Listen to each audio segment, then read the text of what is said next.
સંસારી જીવના ભાવ મરણો તારવા કરુણા કરી સરિતા વહ વિશુદાતણી પ્રભુ વીરતે સંજીવની શોષાતિ દેખી સરિતને કરુણાભિના હૃદયે કરી મુનિકુંદ સંજીવની સમય પ્રાભત તણે ભાજન ભરી કુંદ કુંદ રચ્યું શાસ્ત્ર સાથિયા અમૃતે પુર્યા ગ્રંથાધિરાજ તારામ ભાવો બ્રહ્માંડના ભર્યા અહો વાણી તારી પ્રશમ રષભા વિનિતરતી મુમુક્ષુને પાતી અમૃત રસ અંજલિ ભરી ભરી અનાદિની મૂર્છા વિસતણી ત્વરાથી ઉતરતી વિભાવેતી થંભી સ્વરૂપ ભણી દોડે પરિણતિ તું છે નિશ્ચય ગ્રંથ ભંગ સગરા વ્યવહારના ભેદવા તું પ્રજ્ઞાશિણી જ્ઞાનને ઉદયની સંદેશહુ છેદવા સાથી સાધકનો તુવાનું જગનો સંદેશ મહાવીરનો વિષામો ભવક્લાંતના હૃદયનો તો પંથ મુક્તિ તણો શોણે તને રસ નિબંધ શિથિલ થાય જાણે તને હૃદય જ્ઞાની તણા જણાય તો રોચતા જગતની રુચિ આરસે સૌ તુરીઝતા સકલ જ્ઞાયક દેવરીશે બનાવો પત્ર કુંદનના રત્નોના અક્ષરો લખી તથાપી કુંદ સૂત્રોના અંકાએ મૂલ્યના કદી તથાપી કાન વાણીના અંકાએ મૂલ્યના કદી નમો રિંગટાણંગ નમો સિદ્ધાણંગ નમો આયરણમ નમો ઓજાણમ નમો લોહી શવસાવણમ ચતારી મંગલમ અરિહંતા મંગલમ સિદ્ધા મંગલમ શાહુ મંગલમ કેવલી પંતો ધમો મંગલમ ચતારી લુગટમાં અરિહંતા લુગટમાં સિદ્ધા લુગટમાં શાહુ લુગટમાં કેવલી પંતો ધમો લુગટમાં ચતારી શરણ ભોજામી અરિહંતે શરણ ભોજામી સિદ્ધે શરણ ભોજામી શાહુ શરણ ભોજામી કેવલી પંતો ધમો શરણ ભોજામી ઓમ નમો અરિહંતાણમ.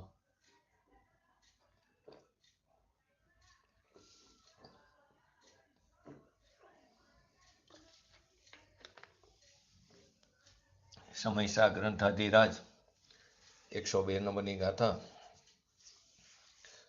એની અંદર એનો હરિગીત પહેલા જોઈ લો. જયંતિભાઈ. જે ભાવ જીવ કરે શુભાશુભ તેહનો કરતા કરે તેનું બને તે કર્મ આત્મા તેહનો વેદક બને. ગઈકાલે છેલ્લે શુભાશુભ ભાવમાં તન્મયપણે તે ભાવકનો ભાવ તે વ્યાપક હોવાથી તેને તેનો કર્તા કહેવામાં આવ્યો અને તે જ વખતે તન્મયપણે ભાવકનો ભાવક હોવાથી તેનો ભોગતા એટલે કે અનુભવનાર કહેવાનો ભાવ તે જ સમયે તન્મયપણે ભાવનો ભાવક હોવાથી ઓલામાં ભાવકનો ભાવ અહીં ભાવનો ભાવક હોવાથી તેનો ભોગતા એટલે કે ભોગવનાર કહેવામાં આવ્યું. ઓલામાં વ્યાપ્ય વ્યાપક આવ્યું કર્તા કર્મમાં, અહીંયા ભોગતા ભોગી આવ્યું. તો કે ભાવક છે માટે તેને અનુભવે છે આત્મા, તેથી તેનો અનુભવનારો અને તે ભાવ પણ ઓલામાં હતું વ્યાપ્ય કર્મનું એટલે કે કાર્ય, હવે અહીંયા ભાવ્ય લીધું ભોગવવાનું ભાવ્ય.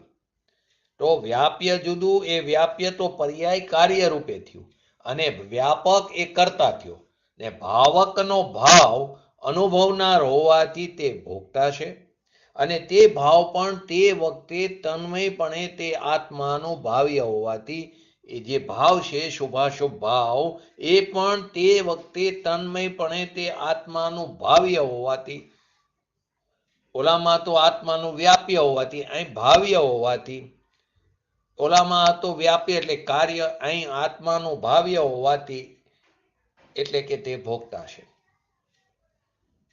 પોતાના વિજ્ઞાન ઘન સ્વભાવ આનંદના સ્વાદને ભેદતો આ શુભાશુભ ભાવને વ્યાપકપણે કરતો અને વ્યાપ્યપણે તે કાર્ય તેનું કરતો, અને તે ભાવ ભાવકનો ભાવ હોવાથી, જે શુભાશુભ ભાવ તે ભાવકનો ભાવ હોવાથી એ ભાવકના ભાવને ભોગવતો એટલે કે ભોગતા, એટલે કે એને અનુભવનાર થાય છે. અને તે ભાવ પણ તે વખતે આત્માનું ભાવ્ય હોવાથી, ભોગવવા યોગ્ય હોવાથી, કાર્ય વખતે વ્યાપ્ય હોવાથી અને ભોગવવા વખતે ભાવ્ય હોવાથી, એ રીતે બંને સિદ્ધાંત કરતા કર્મ અને ભોગતા ભોગ્ય. અનુભાવ્યનું ભોગ્ય થાય છે. ઓલામાં કર્મ કીધું, કાર્ય કીધું, અહીં ભોગ્ય કીધું. તો વ્યાપ્ય હોવાથી કાર્ય છે ને ભાવ્ય હોવાથી ભોગ્ય છે. કાર્ય હોવાથી વ્યાપ્ય હોવાથી કાર્ય છે અને ભાવ્ય હોવાથી ભોગ્ય છે. તો વ્યાપ્ય હોવાથી કાર્ય છે ને ભોગવવા યોગ્ય હોવાથી ભાવ્ય છે. તો આ બધું ખરેખર જુઓ તો બધું ક્યાં થાય? પર્યાયમાં થાય છે. પરંતુ અહીં દ્રવ્ય સાથે એને અભિદપણું ગણ્યું છે. વ્યાપક થઈને વિજ્ઞાન ઘનના સ્વાદને તોડતો, જે એકરૂપ સ્વાદ છે એને અનાદિના અજ્ઞાનને લીધે તે એ સ્વાદને તોડતો, અજ્ઞાનપણે વ્યાપક થઈને પુણ્ય પાપનો શુભાશુભ ભાવનો કરતા થાય છે. અને તે શુભાશુભ ભાવ તે આત્માનું વ્યાપ્ય હોવાથી તે તેનું કાર્ય છે, કર્મ છે, કર્તવ્ય છે. અને તે ભાવ કોની? અજ્ઞાનીની વાત છે. અને તે ભાવ આત્માનો ભાવક ભાવ હોવાથી, તે ભાવ આત્માનો ભાવક ભાવ હોવાથી એનો અનુભવનાર છે, અને એ ભાવ ભાવ્ય હોવાથી ભોગ્ય છે. બસ આ વસ્તુ છે આખી. તો પ્રશ્ન થાય, શુભાશુભ ભાવને ભોગવે કે હર્ષશોકને ભોગવે? શુભાશુભને ભોગવે એ જ, એટલે કે અંદર એ ભોગવે છે ને. ટીકામાં શાતા અશાતા લીધી છે જયસેનાચાર્યજી. તો સાતા અસાતા તો ખરેખર સંયોગ છે, છતાં તે સાતા અસાતા જે સંયોગ છે ત્યાં તેનું લક્ષ્ય જાય છે. જ્યાં સ્વભાવમાં જવું જોઈએ બદલે ત્યાં તેનું લક્ષ્ય જાય છે. તો એ ભાવને ભોગવે છે. શુભાશુભ ભાવને ભોગવે કરે કે હર્ષશોકને ભોગવે? બે એક જ વસ્તુ છે. કેમ કે જે શુભાશુભને કરે તે જ હર્ષશોકને ભોગવે, તે જ તેનો ભોગતા છે. માટે શું આવ્યું અંદર સંસ્કૃતમાં? આદાસ તસ ખલ્લુ કથાસો તસ સુ વેદગો. શું આવ્યું ફરીવાર સંસ્કૃતમાં? શું કીધું? કે આદાસ તસ ખલ્લુ કથાસો તસ સુવેદગો, એટલે કે તેનો એ વેદક છે. બીજી લીટીમાં આવ્યું ને હરિગીતમાં, તેનું બને તે કર્મ આત્મા તેનો વેદક બને. શુભાશુભ ભાવનો કરતા અજ્ઞાની એ જ શુભાશુભ ભાવનો વેદક છે. શુભાશુભ ભાવનો કરતા કોણ? અજ્ઞાની. અને એ જે શુભાશુભ ભાવનો વેદક એટલે કે ભોગતા છે. બંનેનો એક જ સમય, બે એક જ છે, એક જ સમય એક છે. આ રીતે અજ્ઞાની પણ પરભાવનો કરતા નથી. ખરેખર તો એ સિદ્ધ કરવું છે. કર્મને કરે જળને ભોગવે એમ નથી.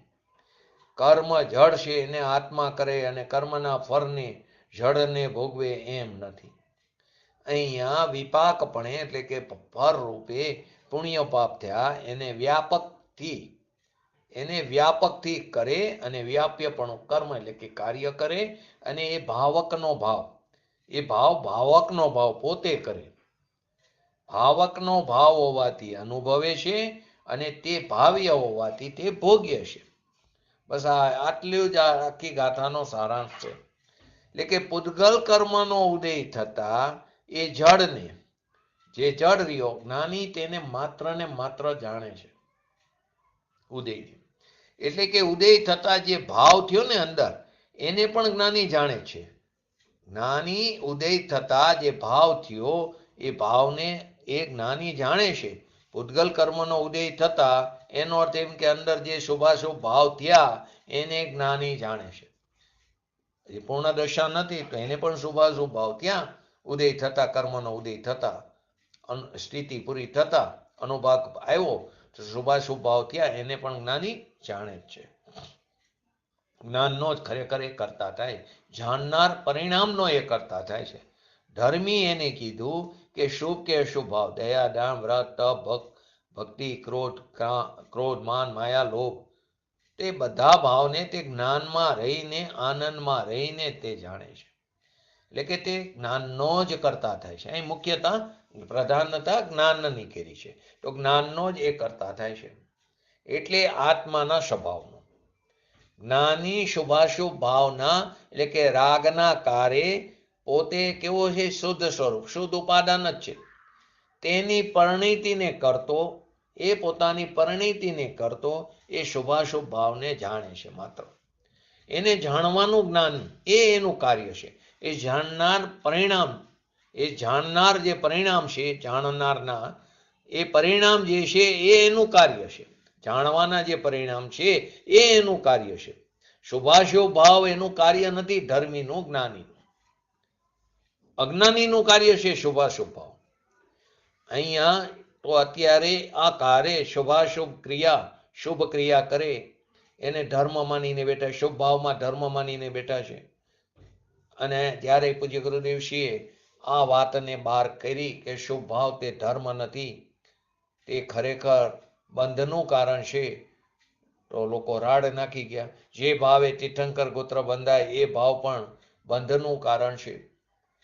તો લોકોને તકલીફ પડી, એમના ગુરુભાઈને પણ તકલીફ પડી, વસરાઈ કરીને ઊભા થઈ ગયા.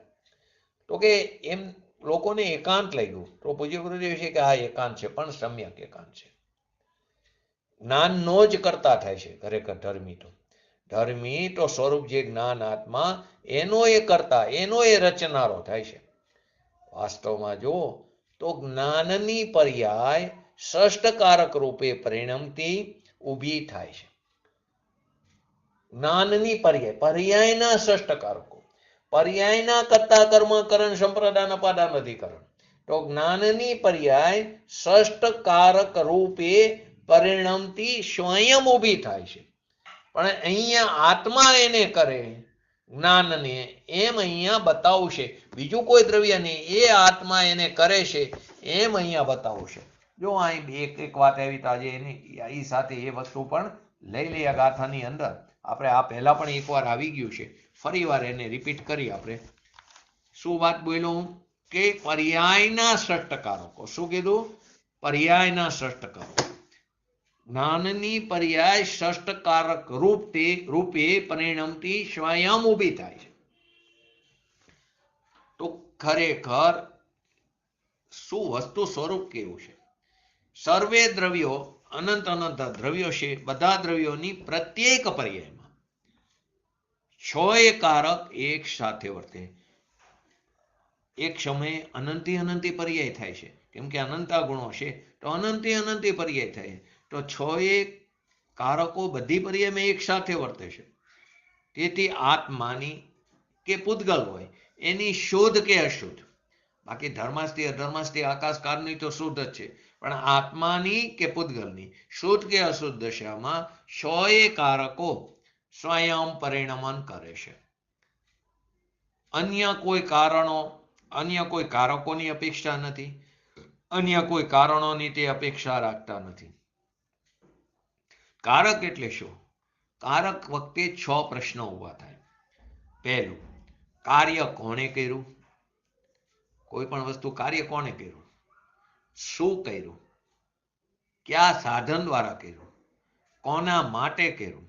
શેમાંથી કર્યું? અને કોના આધારે કર્યું? ફરીવાર 6 કારકોની વાત છે. તો કાર્ય કોણે કર્યું? શું કર્યું? તો કાર્ય કોણે કર્યું? કર્તા થયો. શું કર્યું? એ કર્મ એટલે કે કાર્ય થયું. કયા સાધન દ્વારા કર્યું? તો કારણ થયું. કોના માટે કર્યું? શેમાંથી કર્યું? કોના આધારે કર્યું? તો કોને સંપ્રદાન કોને કીધું? કાર્ય કરીને જેને દેવામાં આવે, એટલે કે જેને માટે કાર્ય કરવામાં આવે તેને શું કીધું? સંપ્રદાન કીધું. એટલે કોના માટે કર્યું? તો સંપ્રદાન. કોનામાંથી કર્યું? તો અપાદાન. કે જેમાંથી કાર્ય કરવામાં આવે છે તેને અપાદાન કીધું. અને છઠ્ઠું, કોના આધારથી? અધિકરણ. તો આ કાર્ય થાય ત્યારે આવા 6 પ્રશ્નો ઉત્પન્ન થાય. કાર્ય થયું એ તો બધા માને છે, પણ કાર્યનો કર્તા કોણ છે?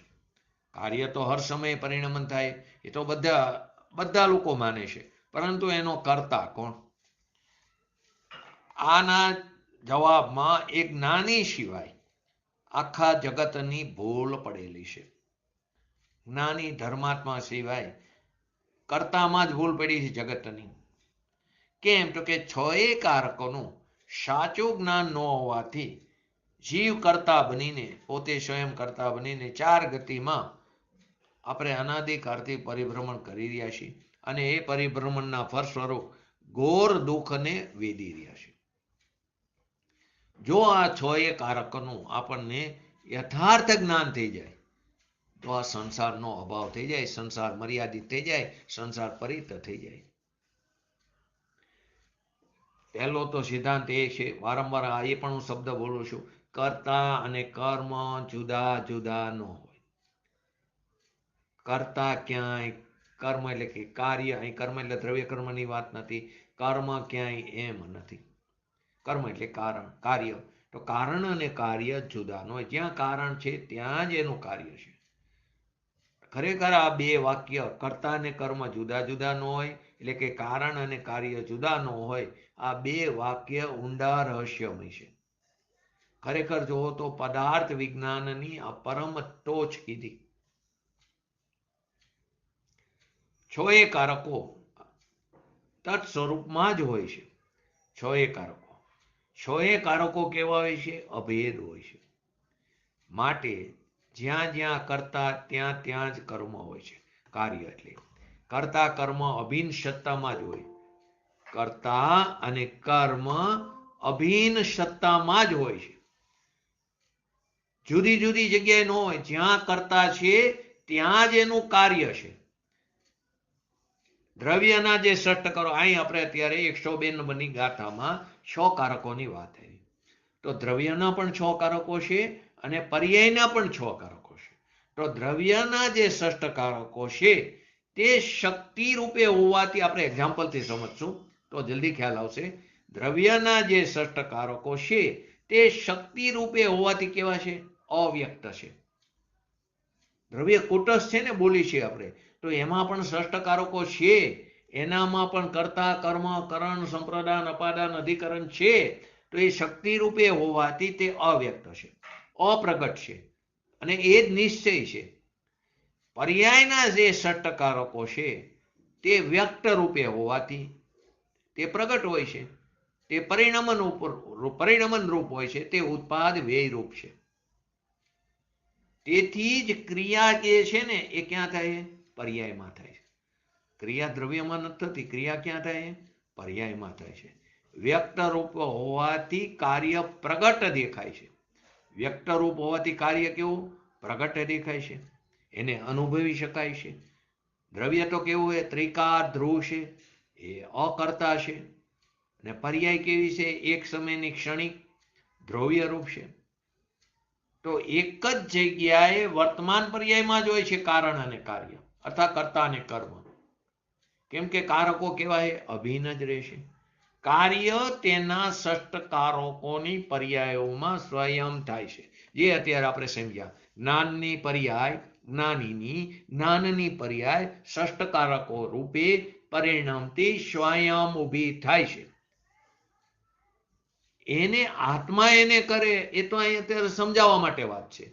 બાકી જ્ઞાનની પર્યાયને એ સમયની તત્સમયની વર્તમાન પર્યાયની યોગ્યતાથી જ એ પર્યાય ઉત્પન્ન થાય.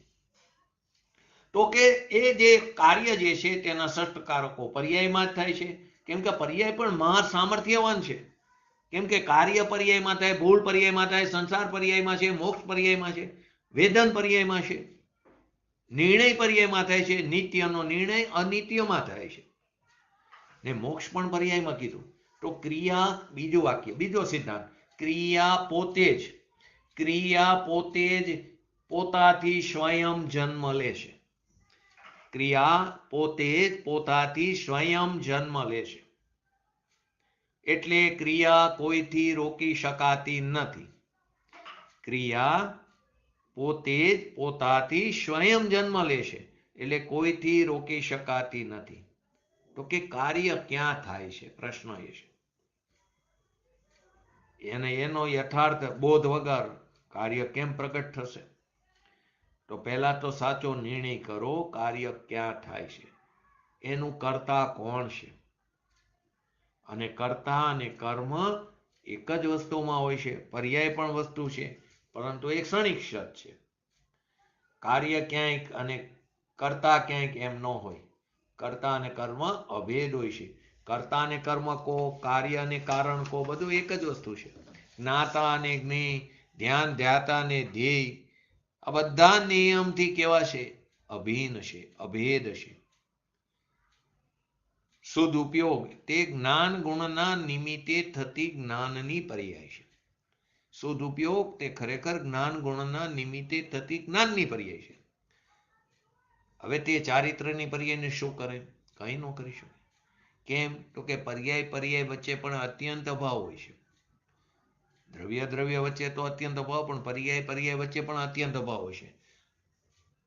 પ્રશ્ન થાય ને કે આપણને આટલું અત્યારે શાસ્ત્રને વાંચન કરી, ભલે બહાર જ્ઞાન પરલક્ષી જ્ઞાન છે, તો દર્શન કેમ ન થાય? ઘણાની હોય છે ને સમ્યક દર્શન કેમ ન થાય? તો જ્ઞાન ગુણ એ શ્રદ્ધા ગુણનું કાર્ય નથી કરતું. શ્રદ્ધા ગુણ ચારિત્ર ગુણનું કાર્ય નથી કરતું. એટલે કે એ દરેક પર્યાય એકબીજા સાથે એનો અત્યંત અભાવ છે. એનું સારામાં સારું એક્ઝામ્પલ, ઉદાહરણ કોનું લેશું? આદિનાથ ભગવાનનું, ઋષભદેવ ભગવાનનું.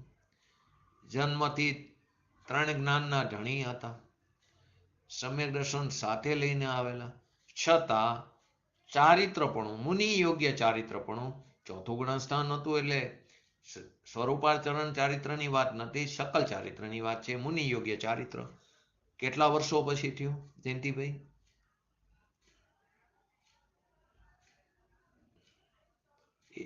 83 લાખ પૂર્વ પછી. 84 લાખ પૂર્વ આયુષ્ય, એમાં 83 લાખ પૂર્વ પછી એમને મુનિ પણ અંગીકાર થયો. તો સમ્યક દર્શન હતું, સમ્યક જ્ઞાન પણ હતું, તો ચારિત્ર પણ કેમ ન થયું? તો કે કોઈનું કાર્ય કરતું નથી. બસ એ સમય એવી જ એની હોનાર હતી. કેમ કે પર્યાય વચ્ચે પણ અત્યંત અભાવ છે. તો ખરેખર જ્ઞાન ગુણની એ પર્યાય કેવું? ક્યાંય પણ કોઈ જ્ઞાન જાણવાનું કામ થયું, જ્ઞાન ગુણની પર્યાય કેવું? એ પણ ખરેખર સદભૂત વ્યવહાર નહીંનું કથન છે. ત્યાં અનંતી પર્યાય થાય છે હર સમયે. તો પર્યાયને ઓળખવા માટે કથન કરવું પડે છે. બાકી ગુણોની પર્યાય હોતી જ નથી. ગુણો તો નિમિત્ત છે અને પર્યાયથી સ્વયંભૂ થાય છે વાસ્તવમાં. હવે અનંતી પર્યાય થાય તો આ પર્યાયનું કંઈક નામ તો આપવું પડે. તો કંઈક જ્ઞાન ગુણની પર્યાય એના નિમિત્તે થાય ને માટે. તો જ્ઞાન ગુણની પર્યાય વ્યવહારનીનું કથન, સદભૂત વ્યવહારનીનું. કેમ કે પર્યાયથી સ્વયંભૂ થાય. પ્રવચન સારની 16 નંબરની ગાથામાં આવે છે, દ્રવ્ય ગુણ ત્રિકાર સત છે, પર્યાય ક્ષણિક સત છે. દ્રવ્ય કેવું? એક કૃત્ય છે, એટલે એને કરવાનું કશું પણ હોતું નથી, એમાં કંઈ ખૂટતું નથી. અનંત ગુણોનો પરિપૂર્ણ પિંડ છે, એ અકર્તા છે. ને એવા અલૌકિક દ્રવ્યને પ્રસિદ્ધ કોણ કરે? તો કે પર્યાય. કાર્ય જે થયું છે એ તો પર્યાયમાં થયું છે. ને કાર્ય તો કેવું હોય? સ્વભાવગત હોય છે. પરંતુ જ્યારે પોતાના સ્વભાવમાં લીન હોય, શુદ્ધ ઉપયોગમાં હોય છે, ત્યારે એ ધ્યાનના સમયે છ કારકના વિકલ્પો પણ વિરામ પામી જાય છે.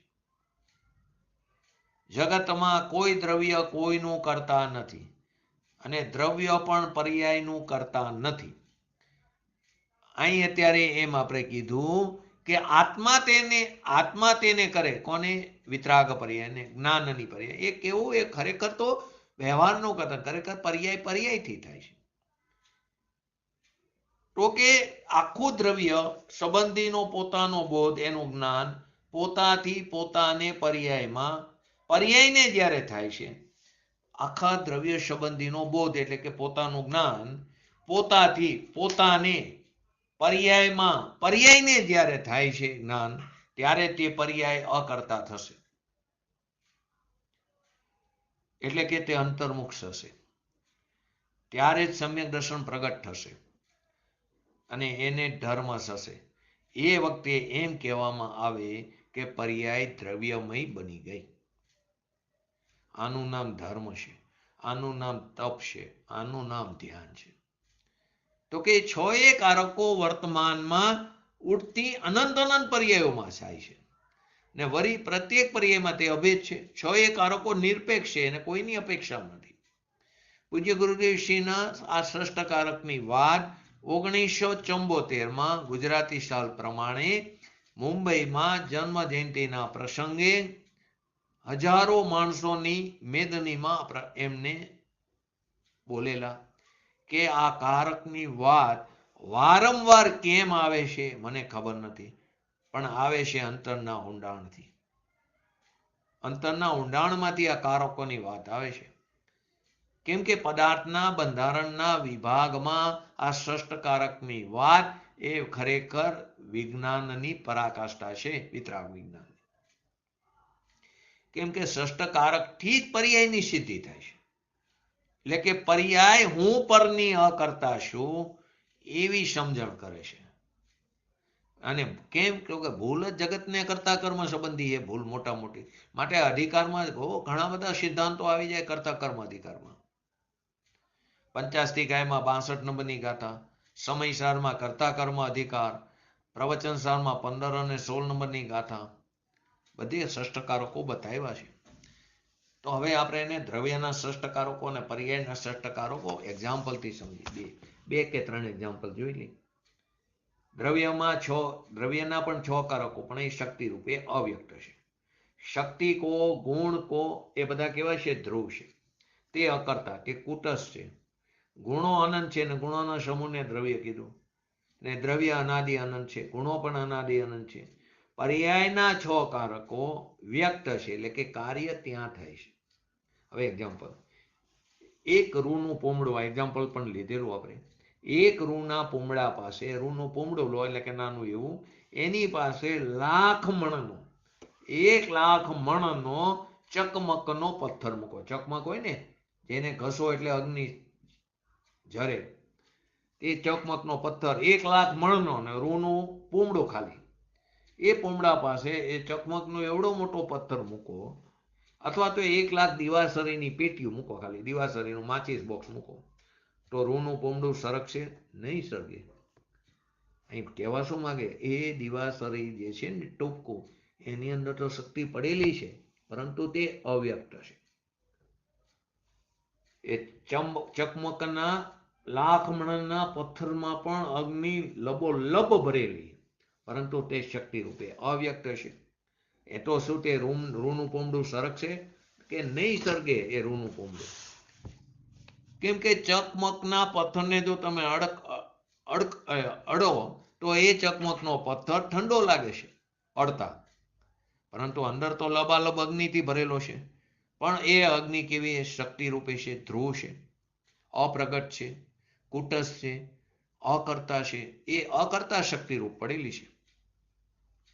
પણ એ જ ચકમકને ઘસારાથી એને ઘસો તો અગ્નિનો એક તણખલો પણ જો પ્રગટ થશે તો અહીંયા એક નાનું પૂમડું શું, પણ લાખો ને લાખો મણ રૂની ઘાસડીઓ પડી હશે ને, એને પણ બારીને ભસ્મીભૂત કરી નાખશે.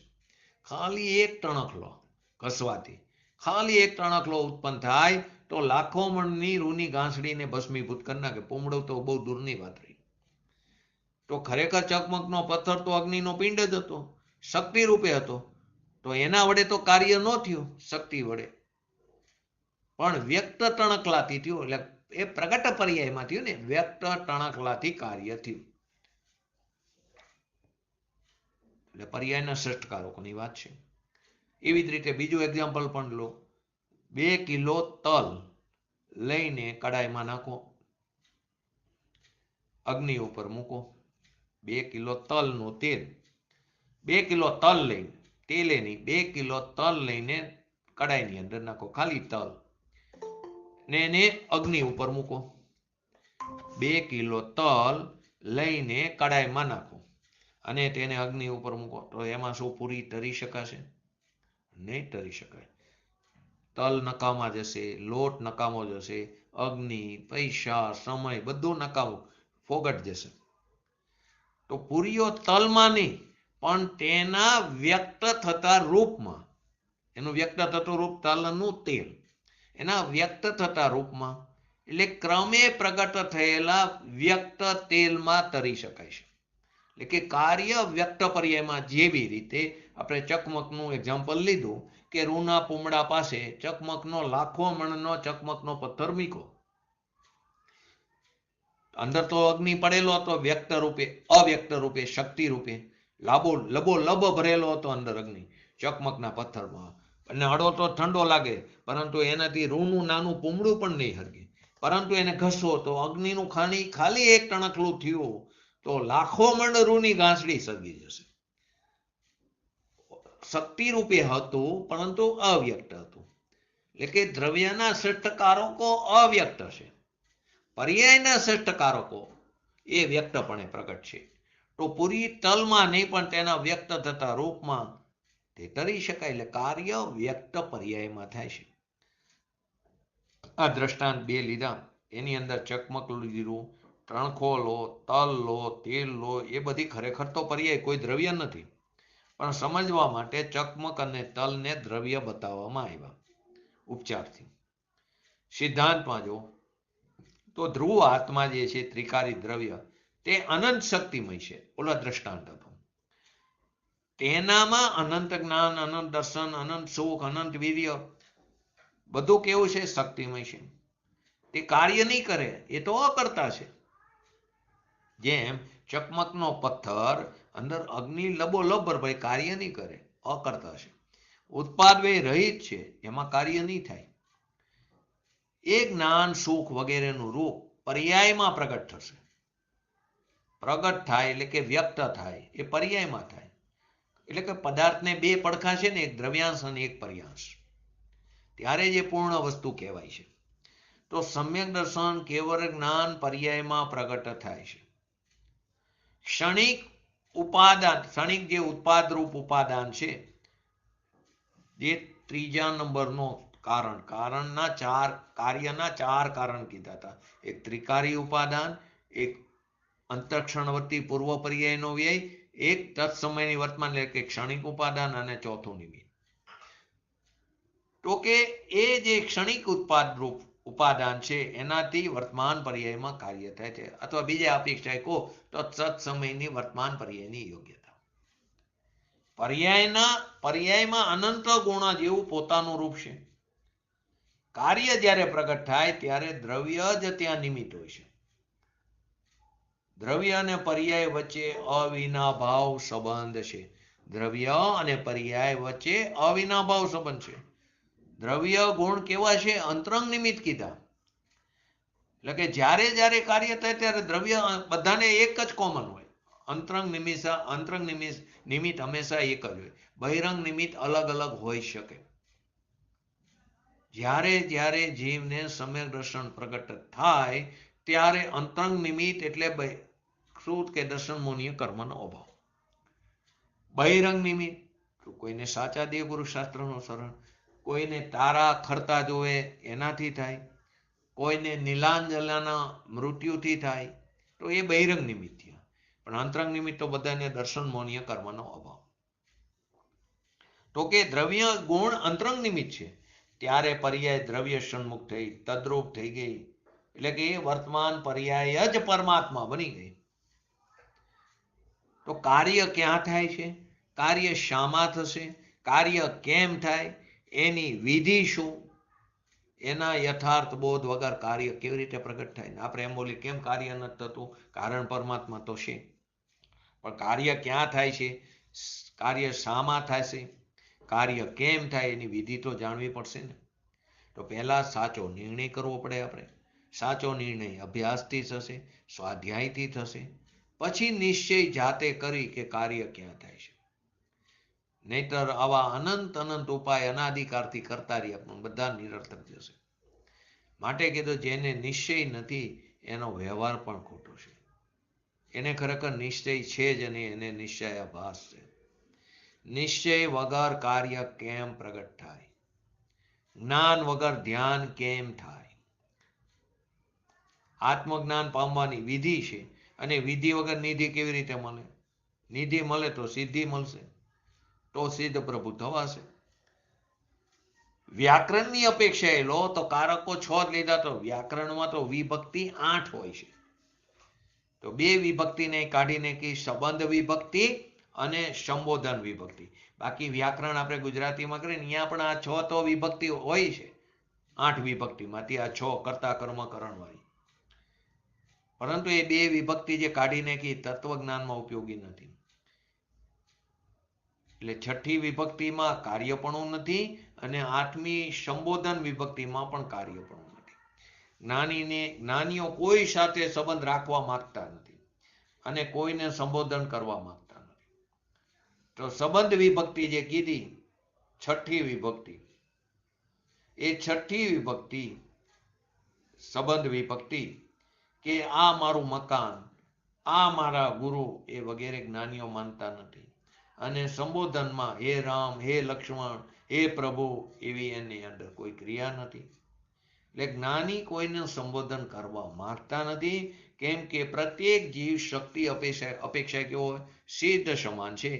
સિદ્ધ સમાન સદા પદ મેરો, મમ સ્વરૂપ હે સિદ્ધ સમાન. આ 6 કારકો જાણવાથી શું લાભ થાય? તો પદાર્થની સ્વતંત્રતા અને એની સ્વાધીનતા સિદ્ધ થાય છે. તો પૂજ્ય ગુરુદેવશ્રીએ મુંબઈના અંદર જન્મજયંતિ વખતે 1974માં આ 6 કારકોની વાત કરી હતી. એના આધારે મેં આ વાતને આજે આપણી ગાથાને અનુલક્ષીને લીધી. તો અહીં વાત આવતી હતી કે જ્ઞાનની પર્યાય 6 કારક રૂપે પરિણમતી ઊભી થાય છે. એટલે કે જ્ઞાની જ્ઞાનનો કરતા થાય છે, એટલે કે પોતાને આનંદની દશાનો જે રાગ થાય એને પણ જાણે છે, એ જાણવાના પરિણામનો કરતા થાય છે. રાગનો કરતા નથી થતો જ્ઞાની, જ્ઞાનનો જ કરતા થાય. ખરેખર તો કારકો આપણે ત્યાં સમજ્યા પર્યાયમાં જ હોય છે. થવું ને જવું ને બધું 6 કારક પર્યાયમાં છે. ધ્રુવ છે એ તો કુટસ્થ છે, પડેલું છે, શક્તિ અપેક્ષા અવ્યક્ત છે. 6 કારક જે અંદર છે ગુણરૂપ, એ તો કુટસ્થ છે. એમાં કંઈ પલટવાનું નથી આવતું, એમાં કંઈ બદલવાનું નથી આવતું, એમાં કંઈ ભોગવવાનું નથી આવતું. પણ એ આત્માની પર્યાયને ગણીને, અશુદ્ધ ઉપાદાનને ગણીને એને કરે છે, એનું કાર્ય કરે છે, એનો કરતા થાય છે, ભાવક થઈને ભાવ્ય કરે છે, ભાવ્ય થઈને એને ભોગવે છે. અજ્ઞાની અજ્ઞાનને લીધે કર્મોદયના નિમિત્તે અજ્ઞાન રૂપ શુભાશુભ ભાવનો કરતા થાય છે. નિમિત્તનો અર્થ એક ચીજ છે, હાજર છે, એનાથી અહીં શુભાશુભ ભાવ થાય છે એમ નથી. શુભાશુભ ભાવ પોતાની પર્યાયમાં સ્વકારે 6 કારકના પરિણમનથી ઊભા થાય છે. શુભાશુભ ભાવ એ સમયની જે વર્તમાન પર્યાય છે, એ વર્તમાન પર્યાયના 6 કારકોના પરિણમનથી સ્વકારે ઊભા થયા છે. એને કર્મના નિમિત્તની પણ અપેક્ષા નથી. બસ એક નિમિત્ત, એક ચીજ છે, એનું અહીંયા જ્ઞાન કરાવે છે. પરંતુ આવી જ્યાં વાત આવે તો આપણે એમ કહે જો નિમિત્ત આવ્યું, કર્મના નિમિત્તે થયું, અંતરાય કર્મને કારણે અમે સ્વાધ્યાય નથી કરી શકતા. શું કરે? અમારે એટલો બધો અંતરાય કર્મનો ઉદય છે, જીનેન્દ્ર ભગવાનના દર્શન પણ થતા નથી નિયમિત. કોના ઉપર દોષનો ટોપલો આપી દે? પર ઉપર. શું કરી? આ પંચમકારમાં જન્મ લીધા છે. અત્યારે વ્રજ વૃષભ નારા સહનન નથી, માટે અમે આગળ જઈ શકતા નથી. કોના ઉપર આપી દીધો? સહનન ઉપર આરોપ, પંચમકાર ઉપર આરોપ નાખ્યો. ખરેખર જીવની હોનાર જ એવી, એના પર એવા જ પરિણામ વાળા જીવો અહીં ઉત્પન્ન થાય. છતાં પણ અહીંયા જીવ પુરુષ પર્યાય હોય તો 6ઠા 7મા ગુણસ્થાન સુધી જઈ શકે, અને સ્ત્રી પર્યાય હોય એ પણ ધર્મ તો પ્રગટ કરી શકે 5મ ગુણસ્થાન સુધી. તો કર્મના નિમિત્તે થતા અજ્ઞાનરૂપ શુભાશુભ ભાવનો કરતા થાય છે અજ્ઞાની. જ્ઞાની પોતાના જ્ઞાનરૂપ ભાવનો કરતા થાય છે. ધર્મી પોતાના જ્ઞાન, આનંદ, શાંતિ આદિનો કરતા થાય. અજ્ઞાની પોતાના જે માનેલા છે એવા શુભાશુભ ભાવનો કરતા થાય છે. અને કરતા થાય એ ભોગતા, કરતા તે ભોગતા. એટલે અજ્ઞાની પોતાના જ્ઞાનરૂપ ભાવનો કરતા છે. પરભાવનો કરતા તો જ્ઞાની એ નથી ને અજ્ઞાની પણ નથી. અજ્ઞાની જડનો કરતા પરમાણુને કરે, આ શરીરના કાર્ય કરે, એ તો અજ્ઞાની પણ કરતો નથી. તો આ જે ગાથા છે 102 નંબરની ગાથા, તો એને સમજવા માટે ખરેખર ઉપયોગને સૂક્ષ્મ કરવો પડશે. તો પૂજ્ય ગુરુદેવશ્રીના પ્રવચનના આધારે આપણે ગઈકાલથી સમજી છીએ. તો એની અંદર ફરી વાર હું આ એટલા માટે લઉં છું કેમ કે આ ગાથા ખરેખર એક આધાર છે. તો એને ફરી વાર એકવાર સમજો તો આજે અને કાલે કદાચ સ્વાધ્યાય લેશું કેમ કે આ ગાથા પૂરી કરવી છે. તો શું આવતું હતું પહેલું ટીકાની અંદર? પહેલા હરિગીત શું હતું? જે ભાવ જીવ કરે શુભાશુભ તેહનો કરતા ખરે, તેનું બને તે કર્મ આત્મા તેહનો વેદક બને. આત્મા જે શુભ કે અશુભ ભાવને કરે છે એ ભાવનો એ વાસ્તવમાં કરતા થાય છે અને એ ભાવ એનું કર્મ થાય છે અને એ આત્મા એ ભાવનો ભોગતા થાય છે. તો પોતાનો અચલિત વિજ્ઞાન ઘનરૂપ એક સ્વાદ હોવા છતાં, પોતાનો એટલે કે શ્વાનો, અચલિત એટલે ચરે નહીં એવો, વિજ્ઞાન ઘનરૂપ એક આનંદ સ્વરૂપ હોવા છતાં, સ્વરૂપ તો એકરૂપ સ્વાદ છે આત્માનો, આનંદ અને જ્ઞાનનો સ્વાદ એકરૂપ છે, પોતાનો અચલિત છે, એકાકાર સ્વાદ છે. આવું હોવા છતાં એવી દ્રષ્ટિના અભાવને લીધે, તત્વ તરફ એવી દ્રષ્ટિના અભાવને લીધે આ લોકમાં જે આત્મા અનાદિકાળના અજ્ઞાનને લીધે, ભાષા શું લીધું? અનાદિકાળના અજ્ઞાન લીધે. ક્યાંય એવું ન કીધું કર્મને લીધે, અંતરાય કર્મને લીધે, કે જ્ઞાનાવણીય કર્મને ઉદયને કારણે, દર્શનાવણીય કર્મના ઉદયને કારણે, મૌનીય કર્મના ઉદયને કારણે, એવું ન લીધું. ભગવાન આત્મા વિજ્ઞાન ઘન જેનો એકરૂપ સ્વાદ છે, અખંડ આત્માનો સ્વાદ અખંડ છે અંદર ભીતરમાં, પરંતુ એની જ્યાં દ્રષ્ટિ નથી, એવા આત્માનો અંતરમાં સ્વીકાર નથી, એવો અનાદિકારનો અજ્ઞાની સ્વરૂપના અનાદિકારના બેભાનપણાને લઈને પોતાનો આનંદ કન સ્વભાવના અજ્ઞાનપણાને એટલે કે પોતાના સ્વરૂપને નહીં જાણતો થકો. કેમ? તો કે પરના અને પોતાના એકપણાના અધ્યાસથી. પોતે વિજ્ઞાન ઘન આનંદ સ્વરૂપ છે અને શુભાશુભ રાગ તે પર છે, વિકાર છે. દેહ આદિની તો વાત જ નથી, એ તો સૌ પૃથક જ છે. એના પ્રદેશો અને આત્માના પ્રદેશો તદ્દન પૃથક છે, જુદા જુદા. એની વાત નથી. દેહાદિનો કરતા તો અજ્ઞાનીનો આત્મા પણ નથી. એ તો જડ માટી છે, એની ક્રિયા કેવી રીતે કરે? અચેતનની ક્રિયા ચેતન કેવી રીતે કરે? એને કેવી રીતે હલાવે? ને આપણે શું માની? મોર્નિંગ વોક કરી, આ કરી, શરીર માટે સારું, ડાયટિંગ કરવું, શરીર સારું રહે. કહેવત પણ છે કે શરીર સારું હશે તો બધું થશે, પહેલું સુખ તે જાતે નર્યા, એવું કંઈ કહેવત છે ગુજરાતીમાં. અહીં એમ કે છે સ્વભાવનો સામે દ્રષ્ટિ કરી એ સુખ મળશે તો ભાવનો અભાવ થશે. તો હું મારા શરીરની હલનચલનની ક્રિયાને પણ કરી શકતો નથી, હું વાણીને પણ બોલી શકતો નથી. જો ક્યાંક કોકવાર કોઈને બોલવામાં, જીનવાણીમાં ક્યાંક સમજાવવામાં, બોલવામાં કોઈ પંડિતો આવ્યા હોય, જ્ઞાની પુરુષો આવ્યા હોય કોઈ, તો એને કોઈ વાર બોલવામાં ભૂલ પડે, પણ એનો કંટ્રોલ એનો નથી. એ સમયે એવી જ રીતે ભાષા વર્ગના પરમાણુ નહીં કરવાના હતા.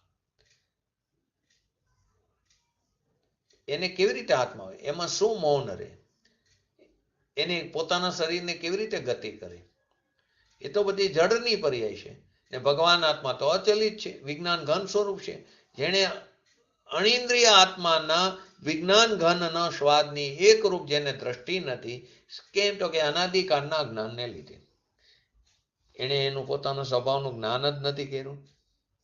કેમ કે અનાદિકાળથી એકેન્દ્રિયથી લઈને નિગોદથી લઈને ભગવાન આત્માને જુદો તેને જાણ્યો જ નથી.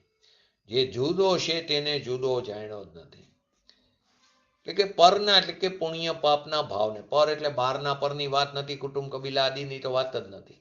પર એટલે પુણ્ય પાપના ભાવ અને પોતાનો વિજ્ઞાન ઘન સ્વરૂપ ભગવાન આત્મા, એના એકપણાનો અધ્યાસ એટલે ટેવ પડી ગઈ છે, આદત પડી ગઈ છે. જ્યાં લત કરવાની છે ત્યાં લત કરીને સ્વભાવનો હકાર કરવાની, તો હાલત એટલે દશા બદલાઈ જાય. હાલત, હા એટલે હકાર, લત એટલે ટેવ, કે જ્યાં સ્વભાવનો હકાર કરવાની, લત કરવાની કરી નહીં, જો એ કરી હોત તો હાલત એટલે દશા ફરી જાય. તો શુભાશુભ રાગ, શુભ રાગ તેને મંદ કીધું, અશુભ રાગને તીવ્ર કીધું. એ તીવ્ર અને મંદ સ્વાદ વાળી પૂતગલ કર્મના વિપાકની બે દશાઓ, કર્મની નહીં એના વિપાકની, ફરની બે દશાઓ વડે પોતાના વિજ્ઞાન ઘન સ્વરૂપ સ્વાદને ભેદતો થકો, જેની અંદર આનંદ રસ એકરૂપ પડેલો છે, પરંતુ એના અજ્ઞાનને લીધે એની ખબર નથી, એની પીછાણ નથી, એ તરફ ક્યારે નજર નથી કરી.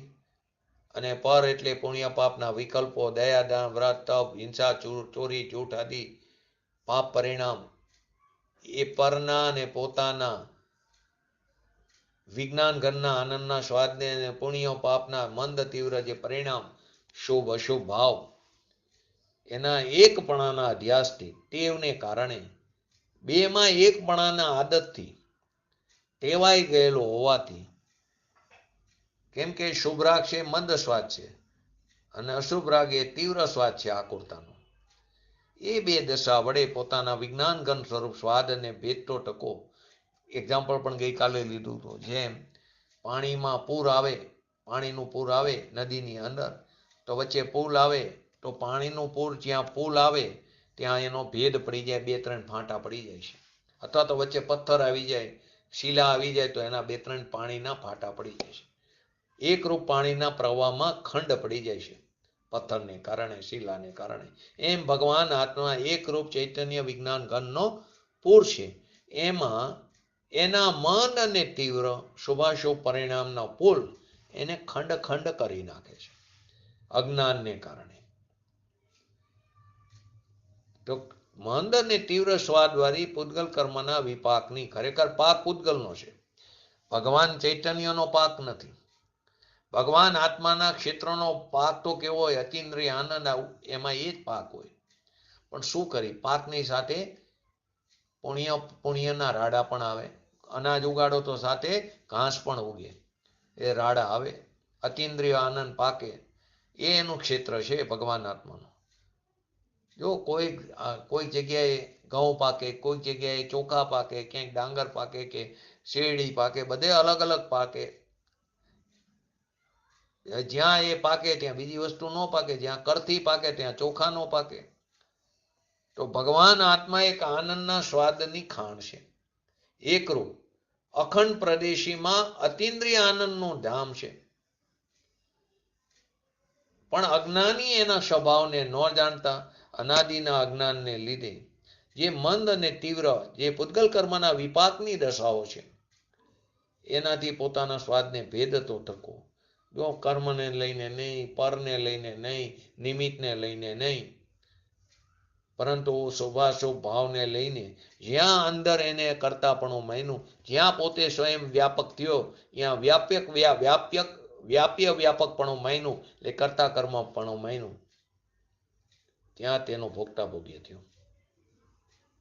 તો ભગવાન આત્મા એક સ્વરૂપ છે, એના અજ્ઞાનને લીધે પોતાના અતિન્દ્રિય આનંદના સ્વાદને ભેદ પાડતો પૂતગલ કર્મના વિપાકની બે દશાઓ વડે, એ આત્માની દશા નથી. અતિન્દ્રિય આનંદ અંતર્મુખ દ્રષ્ટિના અજ્ઞાનને લીધે ભાન વિના પોતાનો જ્ઞાન ઘનનો જે સ્વાદ છે એને ભેદે છે.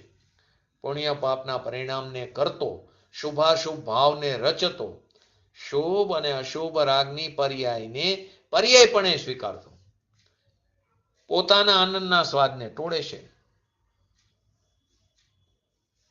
એટલે કે સ્વાદને ભેદતો ટકો અજ્ઞાન રૂપે શુભ કે અશુભ ભાવને કરે છે, વ્યાપક થઈને કરે છે. કેમ કે શુભ અશુભ ભાવ એ અજ્ઞાન છે. અજ્ઞાન એટલે જેમાં ચૈતન્યના વિજ્ઞાન ઘનનો અભાવ છે, જેમાં ચૈતન્યના નૂરના પૂરનો અભાવ છે, જેમાં ચૈતન્યના પ્રકાશના કિરણનો અભાવ છે.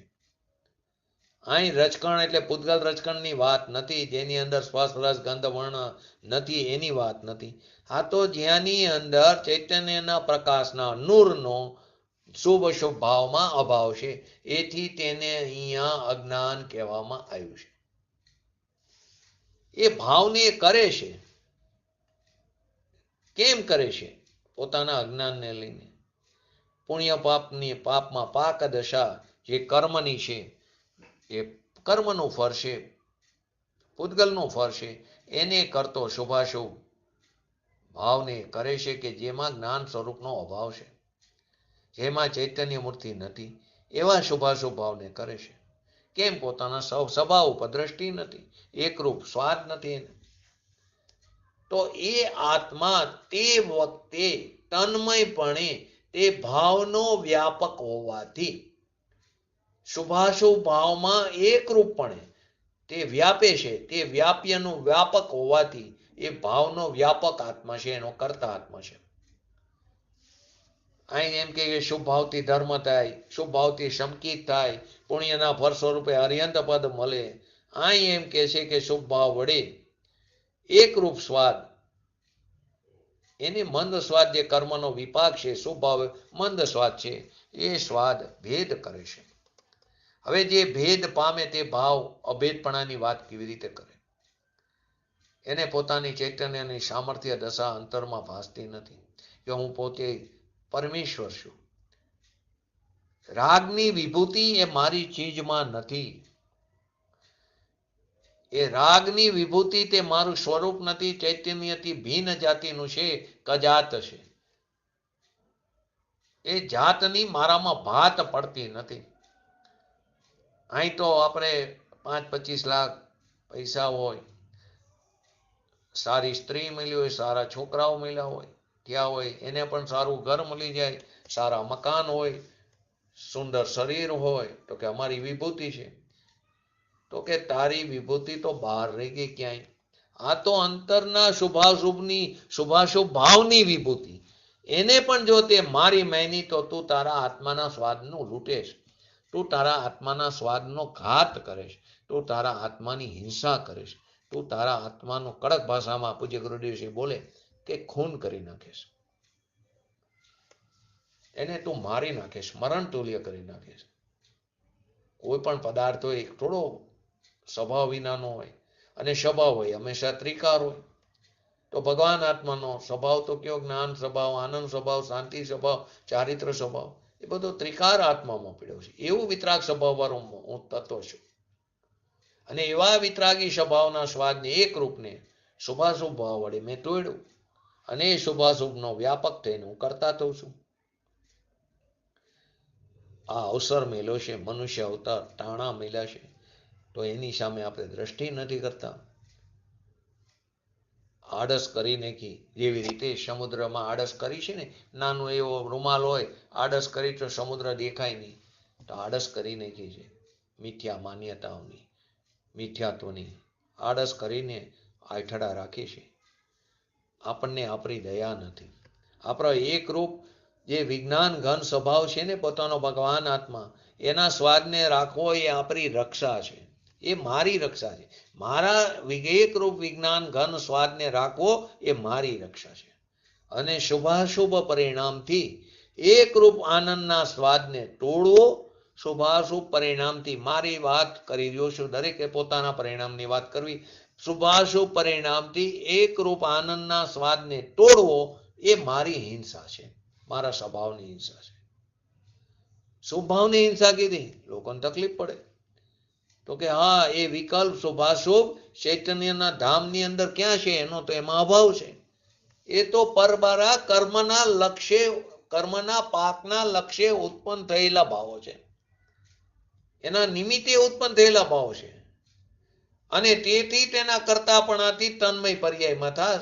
એ રાગમાં તન્મય નથી થતો, રાગ કર્યો છે એમ પણ નથી, પણ જ્ઞાતા દ્રષ્ટા જે વિજ્ઞાન ઘન સ્વરૂપ છે એમાં તન્મય નો થયો.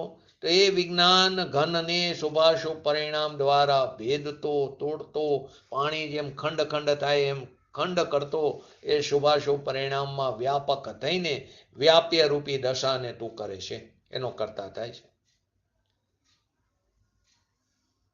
પરંતુ ત્યાં ને ત્યાં શુભ ભાવમાં ધર્મ માની લીધો, કેમ કે પોતાના ચૈતન્ય વિજ્ઞાન ઘનના હોવાપણા ઉપર લક્ષ્ય નથી. લક્ષ્ય ક્યાં છે? પુણ્ય પાપના શુભાશુભ ભાવ, જે અજ્ઞાન છે, કે જેની અંદર વિજ્ઞાન ઘનનો અભાવ છે, એમાં વ્યાપક થઈને એનો કરતા થાય છે. અને એ કાર્ય મારું છે, એની રચનાને કરનાર હું છું, હું એનો કારીગર ને એ મારું કાર્ય. તો હવે એકરૂપ સ્વાદ હોવા છતાં આત્મા અનાદિકાળના અજ્ઞાનને લીધે પરના અને પોતાના એકપણાના અધ્યાસથી એના કારણે એ જીવ એનો વ્યાપક બનીને કરતા થાય છે.